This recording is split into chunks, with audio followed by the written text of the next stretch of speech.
Hey guys, this is probably the moment most of you have been waiting for since this channel first started with the Hellhound firing demo. But I recently got it back, so this is the Hellhound internals overview inside and out video.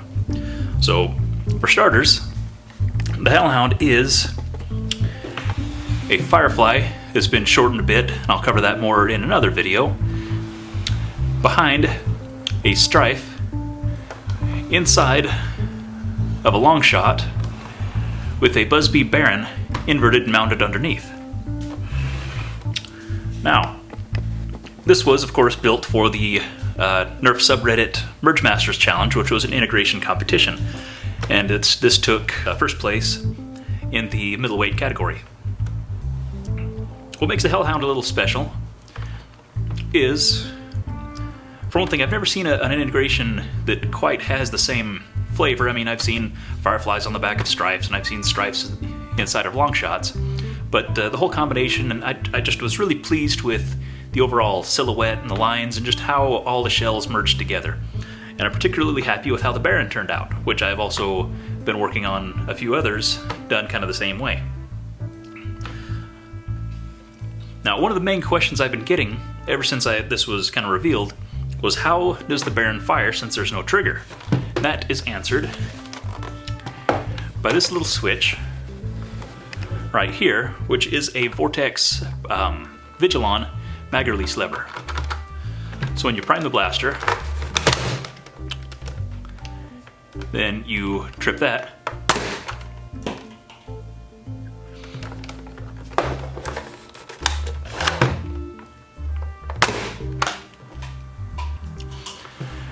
the actual mechanism itself I'll get into once we open the blaster up. One of the other fun features of the Hellhound is I maintained the power switch from the Firefly, and that activates the nameplate lights. Now the nameplate was laser cut by an outfit here in Idaho called Woodland Manufacturing, and I can put a link in the description to where you can contact them if you want something similar done.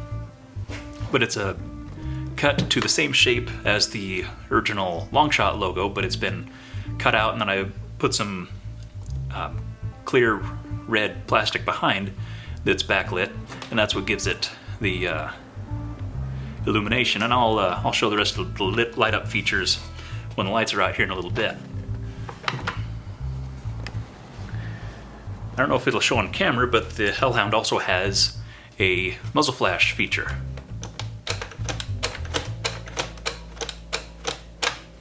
And I'll get more into that, of course, with the internals.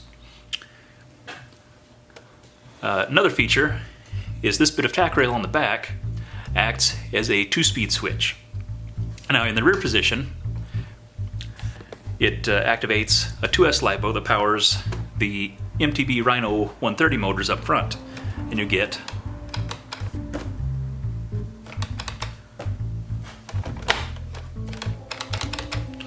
nothing. Of course, when you pull the trigger, it shoves the dart into the flywheels and jams them up. So, anyway, low speed, high speed activates the 3S pack.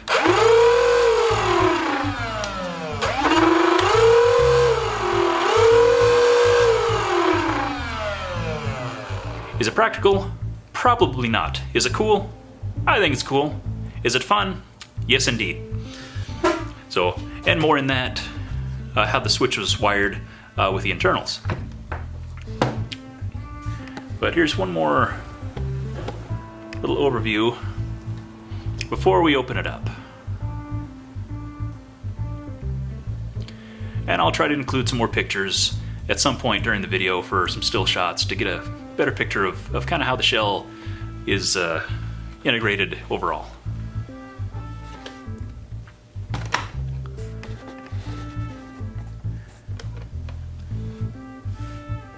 But you guys already know what it looks like on the outside, so let's open it up.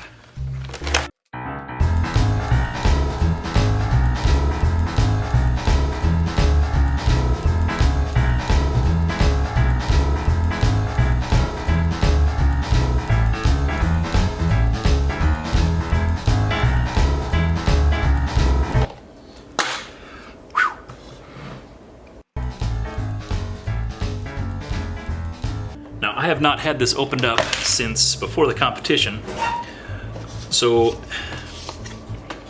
I remember things being cool, so we'll kind of decide if it still feels as good after the fact.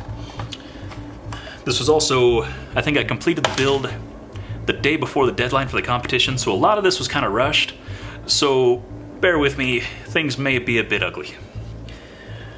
But I intend to come back through and refine some of it without affecting the charm. So, here we go.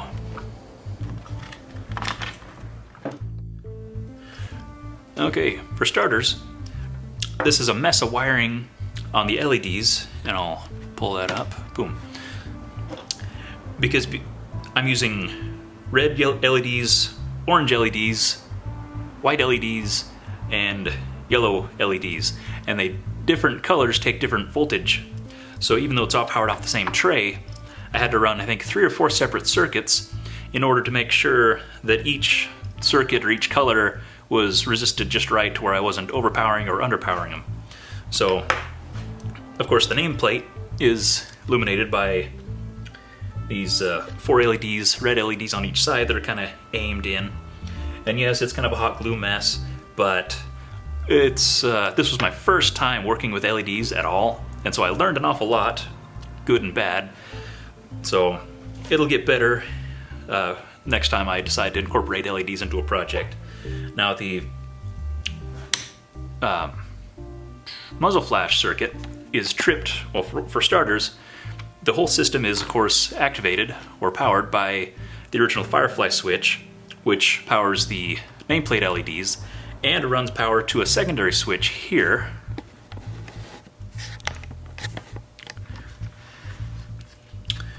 which is activated when you pull a trigger. And there's a little cam that I built.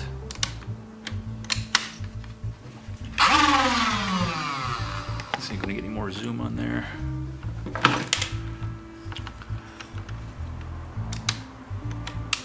You can kind of see how it'll trip it on its way by, but it doesn't trip it again on the way back. That's because I didn't want to have the switch to where it was just at the end of the travel, to where if you pull the trigger and stayed there for very long, it wouldn't stay on. It was going to trip and be just a flash, really no matter how slowly you pull the trigger. That way it wasn't like an on-off switch, it was an actual flash effect.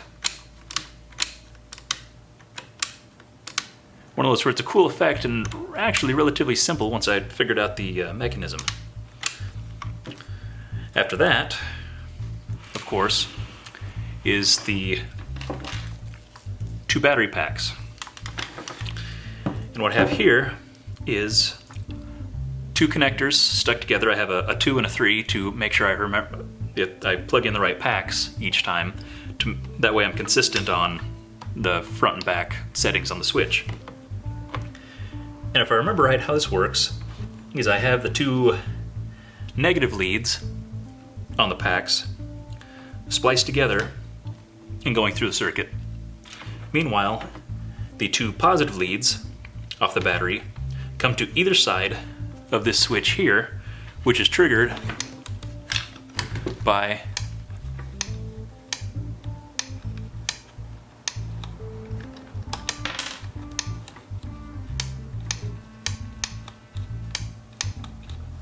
Is that right? Is it good? I don't know, but it's functional and makes it fun.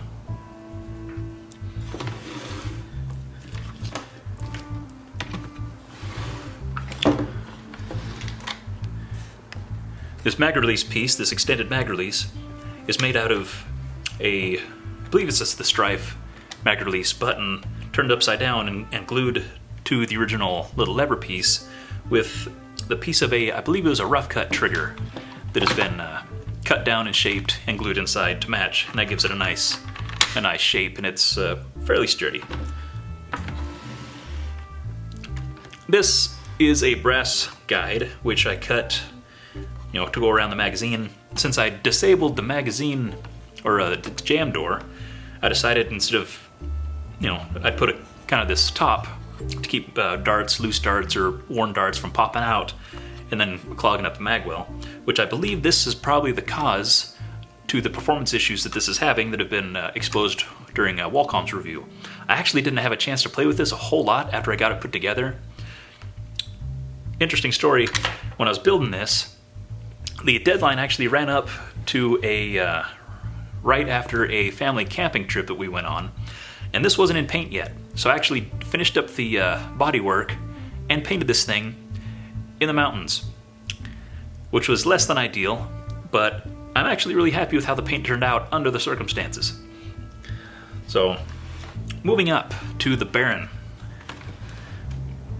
This piece here, which is on a pin or a rod on the other side of that mag release lever, is actually a piece of the stock trigger linkage, and all it does is just trips that little guy. That's all it does.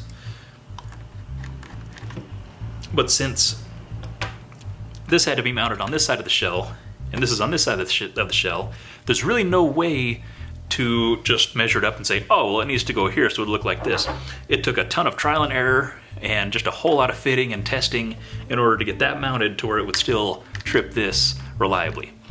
So it's not one of those where it's like, oh, it's just this mod that's super easy to do that I can just give you measurements for. It's kind of a pain in the neck, and I don't know if I'll do it exactly the same way next time. It depends on the circumstances. There's actually another project that you probably saw in an earlier video where this was mounted under a the Baron was under a rapid strike, and just the way the whole blaster fits, I actually wanted to have the button a little bit further ahead than where it is here. So that's gonna take a different kind of a trigger mechanism. So we'll see how that goes, but that's another story for another time. But the Baron is double sprung. I don't remember what spring. It was just a spring I had laying around that I shoved in. It's got a pretty strong prime. The firing issues that were noticeable in my firing demo are because,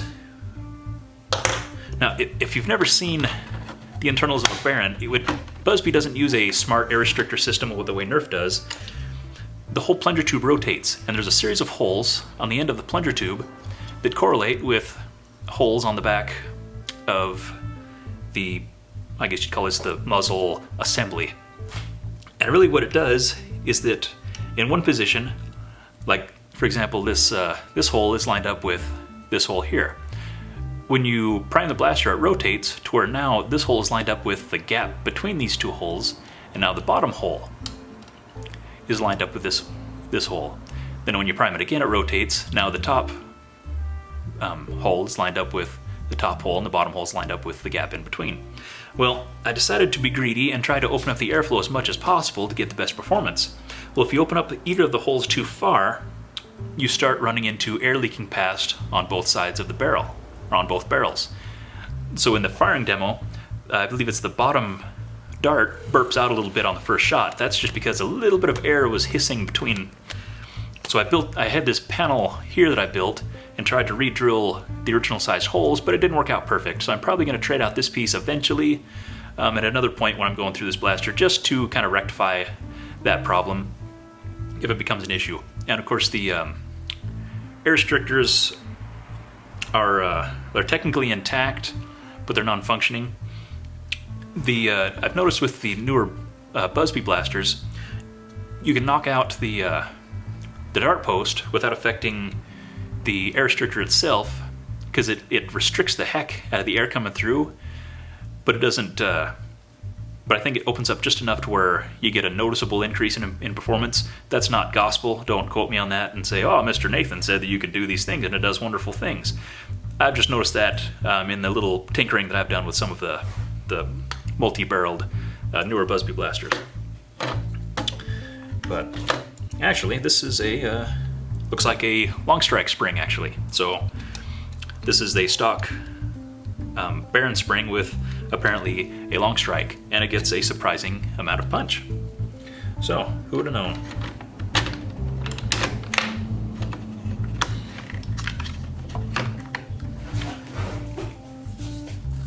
Now these pieces here on the louver or slotted areas on the top of the long shot portion and across the jam door is just some clear acetate that I actually wet sanded with some fine sandpaper in order to get kind of a refracting light effect without leaving scratches and being really obvious. It just kind of softened the glow a little bit.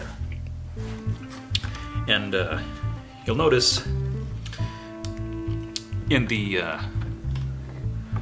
muzzle flash portion, there's an orange LED in the back of the receiver area with a white up front, as Wacom noticed, to give it kind of an effect. So it looks like something's actually happening, some kind of chemical or some kind of magical firing thing going on here.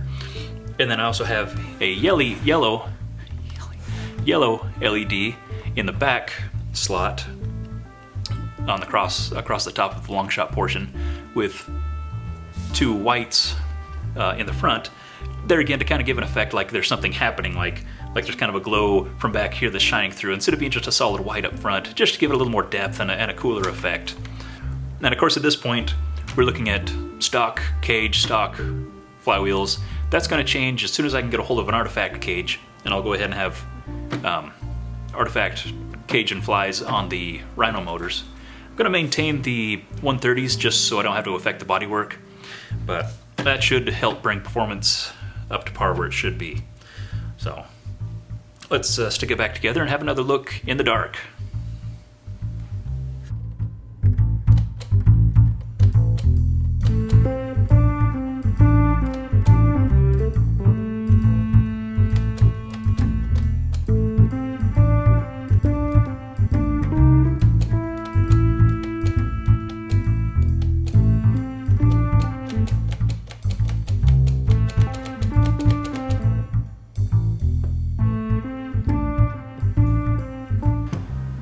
But anyway, that was the Hellhound in a nutshell. Is it perfect? Oh, heck no. It's got its share of cosmetic flaws. I mean, the bodywork isn't perfect, the paint wasn't perfect, the wiring is probably sketchy to people who are better at wiring than I am. But, I don't know, I like it. Is it like earth-shattering? Probably not, but I don't know. I like it. If you have any more questions, if there's something that you wanted to know that I didn't cover here that I have overlooked, or if you have any other questions about the build process or anything like that, feel free to leave a comment below, and I'll try to answer it as good as I can. And until next time, we'll see you later.